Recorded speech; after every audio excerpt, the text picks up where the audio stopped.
Good morning again, and now I'd like to talk about another ancient musical instrument. This time, the Tromba Marina, or this strange and peculiar instrument.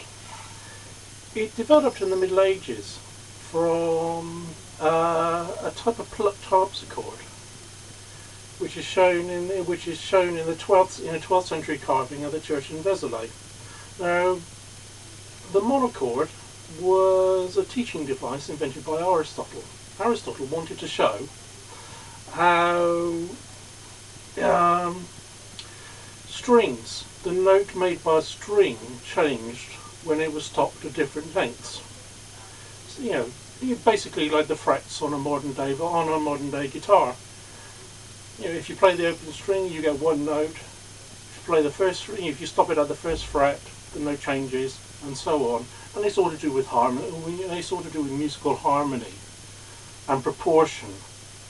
And the medievals were very, very interested in these mathematical relationships partly because they considered that God structured the universe according to strict mathematical laws, and it feeds in with some of the Neoplatonic assumptions of medieval philosophy and theology.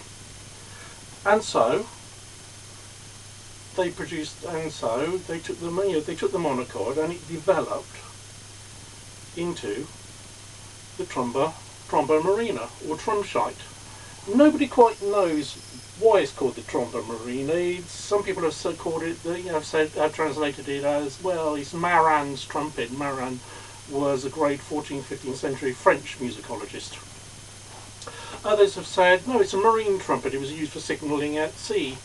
Well, I don't think anybody really knows. By the 15th century, it was about 120 to 150 centimetres in length, which is about 4 to 5 feet, and it had any number of strings ranging from 1 to 4. You often see one main string going down like that, and one drone string. Now, it was played either at the shoulder like that, or at the chest, so it came out in front of you and the strings were stopped with the left hand, or it was played slung over the shoulder in England. That's how we played it over this side of La Manche. By the 17th and 18th century, it had grown to quite enormous size. I mean, it was now up to 212 meters, not 212 meters, 212 centimeters, sorry, which is 7 foot. It produced its own virtuosi in the shape of Jean-Baptiste Pran, who gave a concert in London, which was attended by the great diarist Samuel Pepys. And there, I made this a few years ago when I was in the Vikings. It's based on a painting by a stained glass window by, let's see, Peter Hemel von Antlau of Strasbourg.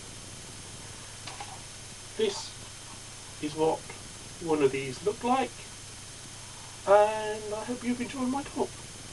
Thank you for listening.